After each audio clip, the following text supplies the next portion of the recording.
रात के ठीक 12 बजे मंडप में शंख बज रहा था।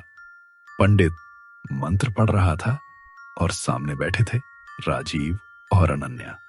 आज राजीव की जिंदगी का सबसे खूबसूरत दिन है, पर उसे क्या पता, इसी रात उसकी जिंदगी मौत के साथ फेरे ले रही है। राजीव ने अनन्या की तरफ देखा। उसके चेहरे पर मुस्कान थी, आंखों में प्यार, लेकिन गहराई में एक अजीब सी चमक। फेरे खत्म हुए। दूल्हा दुल्हन को सभी ने आशीर्वाद दिया।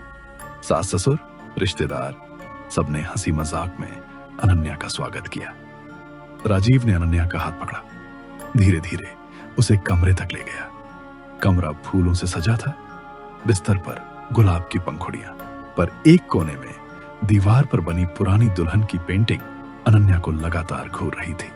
अनन्या ने पूछा, ये चित्र किसका है?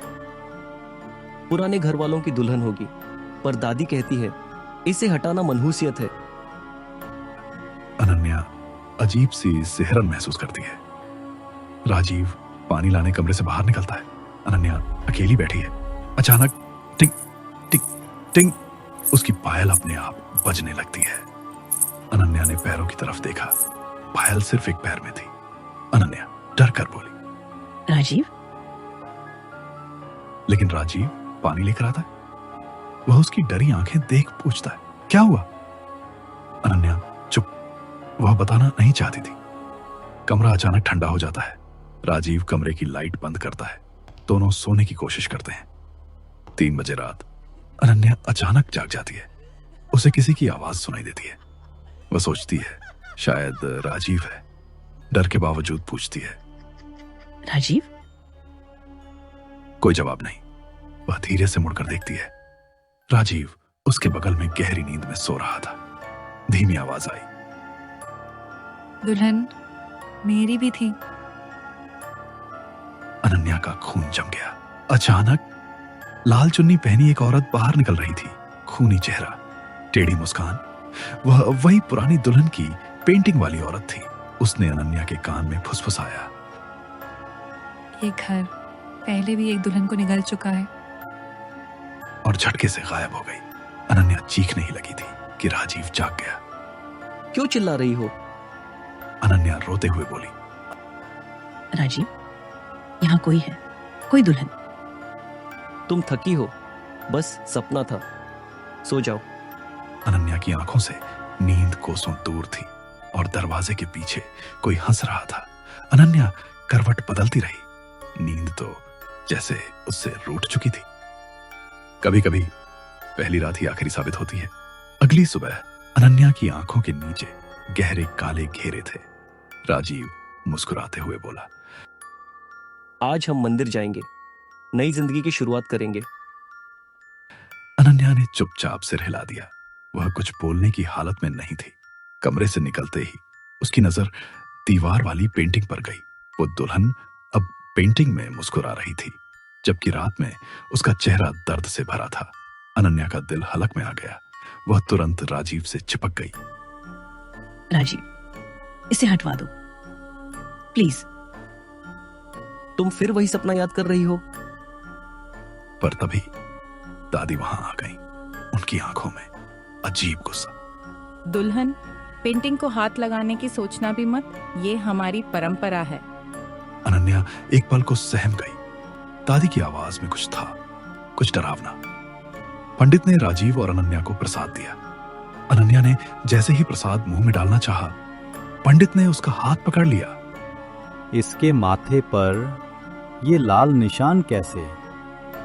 राजीव ने देखा अनन्या के माथे पर खरोंच जैसा लाल चिन्ह था, जैसे किसी ने रात में उसे मांग से पकड़कर खींचा हो। अनन्या घबराई हुई। मुझे नहीं पता ये कब हुआ। पंडित की आवाज कांप गई और तुरंत ही पंडित पीछे हट गया। दुल्हन के पीछे कोई बहुत पुराना पाप है। डर से उसका चेहरा सफेद पड़ गया। अनन्या कमरे में जाते ही जम गई।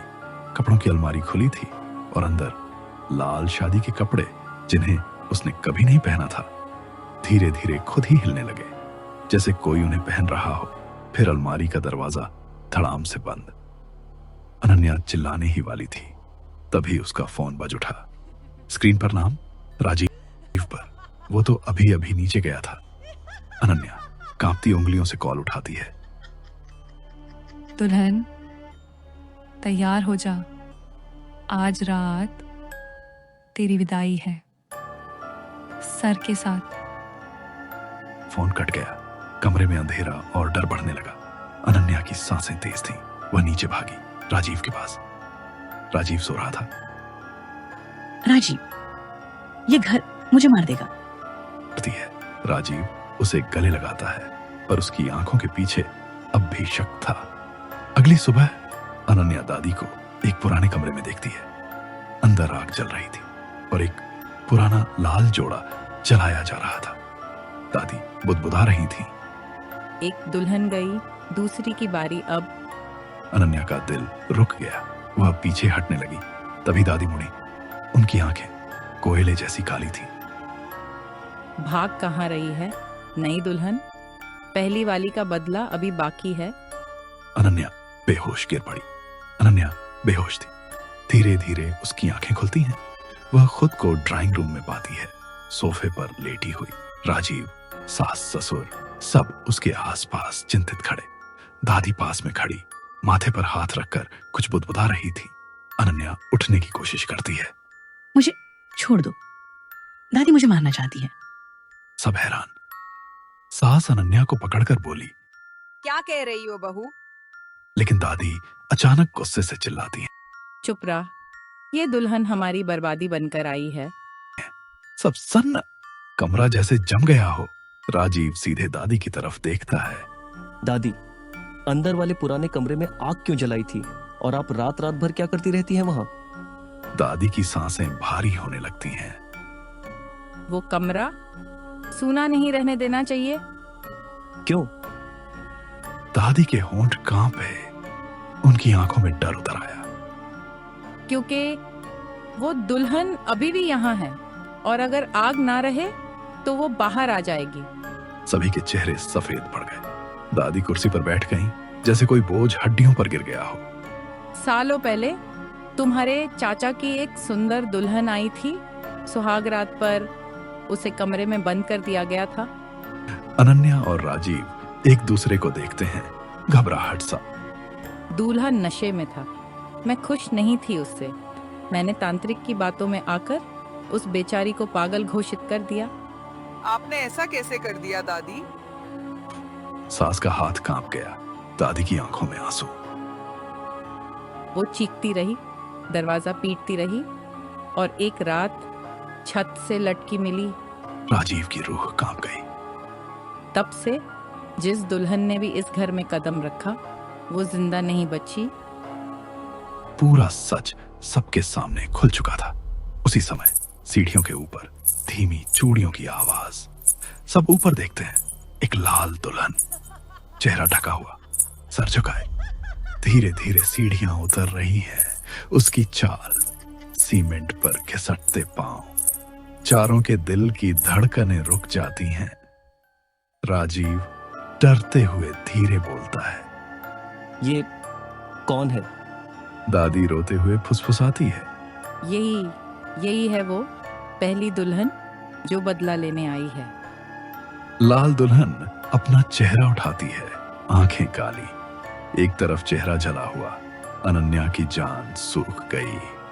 दुल्हन एक एक कदम बढ़ती हुई अनन्या की तरफ आती है और बेहद धीमी आवाज में कहती है, इस घर में दुल्हन सिर्फ मैं थी और सिर्फ मैं रहूंगी।